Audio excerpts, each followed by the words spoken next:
So here we have an arithmetic sequence is given by 3, 5, and 7.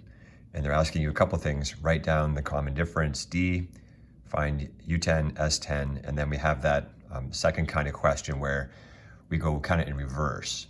So just remember with sequences in series, we have, 3 is the first term, 5 is the second term, 7 is the third term. That's how we link these things together. So we have the actual value of the term that we're using U, and we have the position. So this is kind of the value, and this is the position.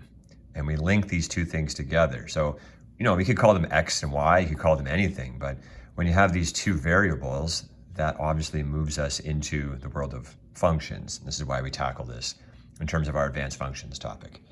So take a second, try the question, pause the video, try the question, and I'll show you the solution. So the solutions here, make sure they fit. Yeah. So for the first one here, write down the value of the common difference. So we know it's arithmetic. So when it's arithmetic, we are adding this common difference as we go across. So you could probably just do it by inspection, to be honest. And again, it's write down 1 mark. So you can just go right to 2. Obviously 3 plus 2 is 5. You can do a quick calculation. You know that D is U2 minus U1, and it's good to show that step because we've seen some harder problems where they assume that we know this subtraction. So D, the common difference, is always the second term. We can always just take away the first term, U2 take away U1.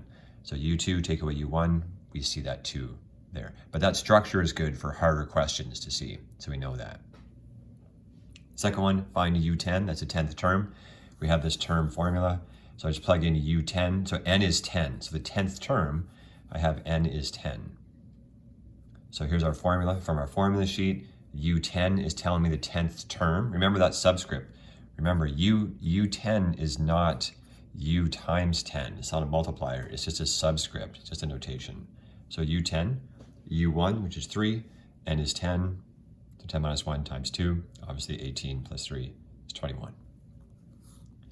This is now saying the sum, N is still 10. This is the sum of the first 10 terms. So our sum formula from our formula sheet. So the sum of the first 10 terms, plug in N is 10. U1 is 3 and UN is 21. That's the 10th term. So again, this question is linked to that one. So U1, my first term, is 3. And if I kept going, 2, 3, 4, 5, 6, 7, 8, 9, 10, my 10th term is 21. So that's what's happening here. My U1 and my UN, which N is 10, my 10th term. So obviously 24 times 5 is 120. And then the last one, given that UN is 253, so they're giving us a term, 253. So if I kept going, 11, 12, did it all the way down, the term, eventually I'd hit 253 as one of my terms.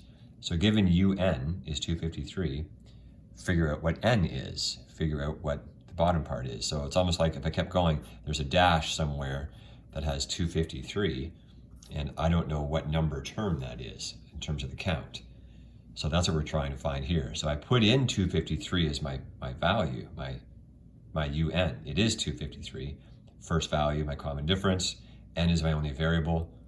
I can solve, and I get 126.